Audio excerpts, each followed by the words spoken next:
আমরা দেখতে পাচ্ছি আর্জেন্টিনার প্রথম ম্যাচ কিন্তু আলজেরিয়ার সাথে। এবার তার সাথে আর কোন কোন টিম আছে? অস্ট্রিয়া আছে এবং জর্ডান আছে। তো প্রথমে আমরা আলজেরিয়াতে চলে আসি। Algeria African team. আলজেরিয়া টিমটা কিন্তু ভালো টিম। আমরা যদি এই গ্রুপটা অ্যানালিসিস করি আর্জেন্টিনার পরে, আবার কী হলো কম্পিউটারে, আমরা যদি এই গ্রুপটা অ্যানালিসিস করি তাহলে আমরা দেখবো আর্জেন্টিনার পরে কিন্তু সব থেকে এই গ্রুপে স্ট্রং টিম হলো গিয়ে আলজেরিয়া। আলজেরিয়ার কিন্তু ম্যাক্সিমাম প্লেয়ারই ইউরোপে খেলে আর ইউরোপের টপ লিগে খেলে। কিন্তু আমরা ওখানে দেখতে পারবো, আমি যদি এক্সাম্পলও দিই, সিডির অ্যান্ড নোরি আছে ওখানে। আমরা দেখতে পারবো অন্যতম সেরা রাইট উইঙ্গার এই জেনারেশনের, সবাই মানে এর নাম নেয় না, সেটা হলো গিয়া রিয়াদ মাহরেজ। আলজেরিয়া কিন্তু অলরেডি অ্যাফকনের চ্যাম্পিয়নও হয়েছে কিছু বছর আগে এই সেম টিমে। সো আলজেরিয়া কিন্তু খুব ভালো কম্পিটিশন দেবে। আর আলজেরিয়া সব থেকে ভালো টিম এই গ্রুপে আর্জেন্টিনার পরে। এই ম্যাচটা ভালো হাড্ডাহাড্ডি হবে বা প্রত্যেকটা ম্যাচই হতে পারে ওয়ার্ল্ড কাপে। জাস্ট লাইক আমরা স্পেনের সাথে কেপ ভার্ডে দেখলাম, আমরা দেখলাম অস্ট্রেলিয়া 2-0 টার্কিকে হারিয়ে দিল। সবাই বলবে স্পেন ভার্সেস কেপ ভার্ডে বিশাল শখ ছিল, অবশ্যই শখ ছিল, কিন্তু অস্ট্রেলিয়া 2-0 টার্কিকে হারিয়ে দেবে এরকম টিমকে, এটাও কিন্তু ভাবা যায় না। মানে সিরিয়াসলি আমি বিলিভ করতে পারিনি। সো আর্জেন্টিনার প্রথম ম্যাচটা কিন্তু কঠিন হতে চলেছে। এই গ্রুপের সবথেকে কঠিন ম্যাচ আমরা যদি অন পেপার দেখি, দ্যাট ইজ আলজেরিয়া। কেন? আলজেরিয়ার টিম খুবই ভালো টিম আর্জেন্টিনার পর, আমি যেটা বলছি। এরপরে আছে গিয়ে অস্ট্রিয়া টিমটা মোটামুটি আছে, কিন্তু আর্জেন্টিনার হারিয়ে দেওয়া উচিত অবশ্যই। কিন্তু অস্ট্রিয়ার একটা ব্যাপার আছে, রাফ রাগনিক আছে ওখানে। আমরা কিন্তু ওখানে গেগেন প্রেসিং দেখবো, হাই মেটাল ফুটবল দেখবো। সেটা হলো গিয়ে সারাক্ষণ ইন্টেন্স প্রেসিং চলবে, হাই লাইনে খেলবে, চরম press from 1 minute to 90 minutes, চরম প্রেস চলবে, কোনো এক ফুটটাও জায়গা দেবে না। সিম্পলি এই কারণের জন্য কিন্তু এই ম্যাচটা একটু টেন্সিফাইড হয়ে যেতে পারে যে আর্জেন্টিনা কী করবে এরকম হাই প্রেসিংয়ে। কিন্তু আমার বিশ্বাস যখন লিও মেসি আছে আর রানার তো আলভারেজ, ওখানে সিমিওনি আছে, এই ম্যাচটাও আমরা বের করে নিতে পারবো। তবে জর্ডানের সাথে খেলা। এবার আমার যখন ওয়ার্ল্ড কাপের সিনারিও মনে আছে, ইরাক না ইরানের সাথে এরকমই আর্জেন্টিনার ম্যাচ ছিল, আই থিঙ্ক 2014 ছিল। তো তখন কীরকমই সিনারি হয়েছিল, এরকম ইরাক সারাক্ষণ ডিফেন্ড করে গেছে, আর্জেন্টিনা কিছুই পাচ্ছে না। লাস্ট 90 মিনিটসের ওখানে মেসি একটা লং রেঞ্জের গোল মারলো, আর্জেন্টিনা জিতে গেল। এবার জর্ডানকে তো আর্জেন্টিনার অবশ্যই হারিয়ে দেওয়া উচিত। এই গ্রুপের সব থেকে কমা টিম হলো গিয়ে জর্ডান। তো আর্জেন্টিনার ডেফিনেটলি জর্ডানকে হারানো উচিত। এবার যদি না হারাতে পারে তাহলে তাহলে তাহলে আর ওয়ার্ল্ড কাপ খেলার দরকার নেই, কি বলবো। এবার জর্ডান যদি কেপ ভার্ডের মতন ডিফেন্ড করতে থাকে আর ওই দিনটা যদি আর্জেন্টিনার আনলাকির দিন হয়, তাহলে আরেকটা মানে তাহলে আর কি করা যাবে। But you have to believe in the team, আর সেটাই করা ভালো। যখন লিও স্কালোনি আছে, লিও মেসি আছে, সেটা হলো কি বিষয়। এবং আমরা যদি দেখি জর্ডানকে তো ডেফিনেটলি এই হারিয়ে দিতে পারবেই অন পেপার। আমরা দেখি এবার ম্যাচের দিন যে কোনো কিছু হতে পারে, প্রত্যেকটা শট বার পোস্টে লাগলো। যেরকম আমরা ওই সৌদি আরবিয়ার সাথে দেখেছিলাম, অফসাইড মিলি সেকেন্ডের মানে মিটারের জন্য অফসাইড হয়ে যাচ্ছিল বিষয়টা। এবার আলজেরিয়ার সাথে চলে আসি। আলজেরিয়ার সাথে কী ফরমেশনে আর্জেন্টিনা যেতে পারে? এবার সেখানে আমরা যদি দেখি 3-5-2 যেতে পারে, যেটা অনেকে বলছে 3-5-2 যাবে অনেক সোশ্যাল মিডিয়াতে। 4-4-2 যেতে পারে, 4-3-3 যেতে পারে। আমার যা মনে হয় 3-5-2 আলজেরিয়ার সাথে যাবে না, হয় 4-4-2 নয় 4-3-3। এবার ইন গেম চেঞ্জ হতে পারে, কিন্তু মোস্ট প্রবাবলি 4-4-2 হতে পারে। জাস্ট লাইক 4-4-2 আমরা প্রথমে যদি গোলকিপার পজিশনে চলে আসি, ডিবু খেলবে না কিনা একটু সন্দেহ আছে, তার বদলে আমরা মুসো কিংবা রুলিকে নামাতে পারি। এবার আমরা যদি দেখি, আমাদেরও কিন্তু একটা এমন সময় ছিল 2018-তে, যখন আমি প্লেয়ারটার নাম ভুলে যাচ্ছি, আর্জেন্টিনার গোলকিপার ছিল যে 2014-তে। কি বলবো, এটা আমার খুবই অন্যায় কাজ যে আমার মাথায় আসছে না। তোমরা চাইলে একটু কমেন্টে জানি, আমার মাথা মনে করতে পারছি না। এবার সে যখন চোট পেয়ে গেল, তখন আমরা কিন্তু দেখবো উইলি ক্যাবলারও ছিল, ক্যাবলারও, মানে উচ্চারণ হচ্ছে না, উচ্চারণ না হওয়াটাই ঠিক। একবারে থার্ড ক্লাস গোলকি, সিডির থার্ড চয়েস ছিল এক বছর, চেলসির থার্ড চয়েস ছিল, সে হয়ে গেল গিয়ে সেকেন্ড চয়েস আর্জেন্টিনার। তারপরে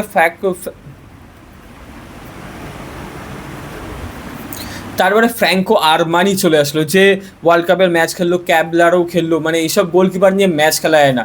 আর মানে 2018 থেকে 2026-এ চলে এসেছে। এই সময় যদি ডিবু না খেলতে পারে, তাহলে আমাদের মুসো আছে, রুলি আছে, কতটা ইমপ্রুভ করে গেছে গোলকিপিং পজিশনটা। এবার তারপরে ডিবু না খেললে মুসো নয় রুলি খেলবে। এবার সবাই বলবে মুসো, এখন দেখা যাক কে খেলে। মুসো খেলতেও পারে, মুসো ভালোই করেছে যখনই অ্যাটলেটিকোর হয়ে খেলেছে। খালি একটা ম্যাচে একটু ব্লান্ডার হয়ে গেছিলো, but whatever, it is no problem.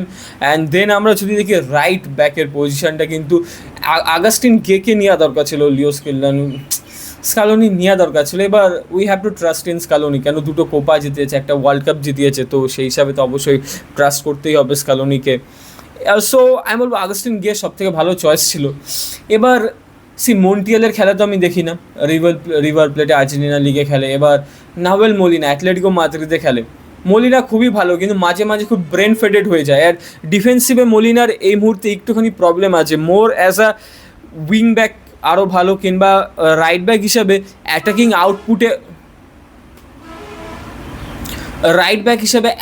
আউটপুটে মলিনা অনেক দারুণ ক্যাচ করবে রাদার দ্যান ডিফেন্সিভও ভালো, কিন্তু মানে আগস্টিনকে যেরকম ডিফেন্সিভ করেছে নাভেল মলিনা 2026-এ এসে এই সিজনে ডিফেন্সে একটু প্রবলেম সৃষ্টি করেছে। অ্যাথলেটিকোর হয়েই করেছে, ওই জন্য অ্যাথলেটিকো কিন্তু প্রথমের দিকে সিজনে নামাচ্ছিল না নাভেল মলিনাকে। সো ওইটা একটা বিষয় যে আমরা ইয়োরেন্তেকে খেলাচ্ছিলাম, এবার ইয়োরেন্তেকে যখন রাইট ব্যাকে খেলাবে অ্যাথলেটিকো, তখন তো নাভেল মলিনাকে খেলাতে পারবে না, বিকজ ইয়োরেন্তে মানে লেভেল আপ। এবারে সো সেটা হলো গিয়ে বিষয়, কিন্তু নাভেল মলিনা খেলবে, we have to trust in Molina. ভালো, আমি বলছি না যে ভালো না মলিনা, অবশ্যই ভালো, কিন্তু এবার অ্যাটাকিং আউটপুটটা আরও বেশি ভালো হয়েছে ডিফেন্সিভের থেকে নাভেল মলিনার। তারপরে আমরা যদি সেন্টার ব্যাক পেয়ারিংয়ে চলে আসি, আমি চাই না ওটামেন্ডি খেলুক, আমি 2022-এই চাইতাম না ওটামেন্ডি খেলুক, আর এটা 2026-এ যদি ওটামেন্ডি খেলে কিচ্ছু বলার নেই। ফ্রান্সের সাথে আমি চাইছিলাম না খেলা, আমি জানতাম ওটামেন্ডির ওখান থেকে কিছু হবে, ওখান থেকেই হয়েছে। তো আমার হিসাবে তো ডেফিনেটলি কুটিও রোমেরো এবং লিসান্দ্রো মার্তিনেজ। এবার যদি তো কেউ না খেলে তাহলে সেনেসিকে খেলানো যেতে পারে, বালার্ডি তো চোটে আছে, কিন্তু ওটামেন্ডি না প্লিজ, মানে রিকোয়েস্ট করছি প্লিজ, ওটামেন্ডি না, যে স্প্যানিশে বলতে হবে বুঝবে ইয়ে হবে। এবং তারপরে আমরা যদি লেফট ব্যাক পজিশনে আসি, ওটা কিন্তু একটা টলমটল সিচুয়েশন আছে, যে ওখানে কী খেলবে। ট্যাগলাফিকেও যতদূর সম্ভব চোটের থেকে জাস্ট ফিরে এসেছে, না এখনও একটু সময় লাগবে খেলতে। সো আমি বলবো বেস্ট ওখানে হবে ভ্যালেন্টিনো বার্কোকে খেলানো, বেস্ট হবে। এবার ভ্যালেন্টিনো বার্কোর খেলা তোমরা অলরেডি ফ্রেন্ডলিতে দেখেছো, যদি না দেখে থাকো তাহলে আমি কাদের এক্সাম্পল নিলে বুঝতে পারবে, সেটা হলো কি এটা কথা, জাস্ট লাইক সিটির নিকো রাইলির এক্সাম্পল নিলে, ক্যালাফিওরির এক্সাম্পল নিলে আর্সেনালের, তোমরা বুঝতে পারবে, কিংবা গুয়ার্ডিওলের এক্সাম্পল নিলে সিটির, দেন জাও কানসেলো থেকে আমার মনে হয় level up Valentino Barco. So then again আমরা যদি এবার 4-4-2-তে চলে আসি, মিডফিল্ড পজিশনে চলে আসি, আমি ডেফিনেটলি মিডফিল্ডের ওখানে কাকে রাখবো, প্যালাসিয়াসকে রাখবো, না পারেডেস না ম্যাকালিস্টার, না, আমার প্রথম চয়েস হবে প্যালাসিয়াস বায়ার লেভারকুসেনের। এবং তার সাথে হলো গিয়ে আরেকটা পেয়ারিং মিডফিল্ডারটা, এটা নিয়ে একটা চিন্তার বিষয়, এনজো ফার্নান্ডেসকে আমি ডেফিনেটলি রাখবো। এবার আমরা একটু রাইট মিডফিল্ডে কিংবা রাইট উইং পজিশনে চলে আসি, সেখানে জুলিয়ানো সিমিওনে থাকবে, সিমিওনে না থাকলে হবে না, Simeone is must in this team, সিমিওনেকে থাকতেই হবে। এবার তারপরে আমরা যদি অ্যাটাকিং ফ্রন্টে চলে আসি দুইজনকে, হুলিয়ান আলভারেজ যতদূর সম্ভব খেলবে না, একটু চোটে আছে, তো পরের রাউন্ড থেকে নামবে। অ্যান্ড মেসিও চোটটা ঠিক করে লাস্ট খেলেছে, এবার মেসিকে আমার মনে হয় স্টার্ট দিয়ে দেবে যদি পুরো ফিট থাকে। তো মেসি যদি পুরো ফিট থাকে তাহলে ওখানে মেসি আর লাউটারো মার্টিনেস নামবে, তাহলেই হয়ে যাবে। আর যদি মেসি ফিট না থাকে তাহলে এখানে আরেকটা মিডফিল্ডার নিয়ে এসে 4টে মিডফিল্ডার দিয়ে ওপরে সিমিওনি আর আমরা লাউটারোকে দিয়েও খেলাতে পারি। এবার আমি যেটা লেফট মিডফিল্ড কিংবা উইং পজিশনে যেটা বলিনি, এবার ওখানে আসবে। এবার আমরা দুটো মিডফিল্ড নিয়ে কিন্তু খেললে হবে না, ওইখানে কিন্তু আরেকটা মিডফিল্ডার দিতে হবে। সো এই ক্ষেত্রে আমরা এনজোকে ওখানে দিয়ে ম্যাকালিস্টারকে এখানে আনতে পারি। এবার ওইটাই একটা সিচুয়েশন হবে যে ওখানে নিকো গনজালেসকে দিলে ও মিডফিল্ডে কাজ করে দেবে, কিন্তু আমি ওখানে ডেফিনেটলি একটা মিডফিল্ডার নেবো, আমি ম্যাকালিস্টারকে নেবো। ম্যাকালিস্টার ভিতরে চলে এসে এনজো ওখানে চলে আসবে, কিংবা নিকো কিংবা বার্কো তো যখন উঠবে ওখানে ব্যাক 3 করে দিলে অনেক কিছুই কম্পোজিশন আমরা করতে পারি। কিন্তু 4-4-2 আমার মনে হচ্ছে বেস্ট হবে, উইথ লিও 4-4-2 বেস্ট হবে, কারণ লিও মিডফিল্ডার, লিও ড্রপ করতে থাকবে। অ্যান্ড সিমিওনিকে দরকার, একটা কথা হলো হয় সিমিওনি নয় রড্রিগো ডি পল, এই দুটোর ভিতরে একজনকে মিডফিল্ডকে দরকার। এবং ডিফেন্সিভ পজিশনে যদি আমি দেখি, ডেফিনেটলি ডিফেন্সিভ পজিশনে আমাদের দরকার প্যালাসিয়াস, না পারেডেস না কাউকে, প্যালাসিয়াসকেই দরকার। এবং এরপর আমরা অস্ট্রেলিয়ার সাথেও ডিসকাশন করে নিলাম, অস্ট্রেলিয়া কীরকম কম্পিটিশন দিতে পারে।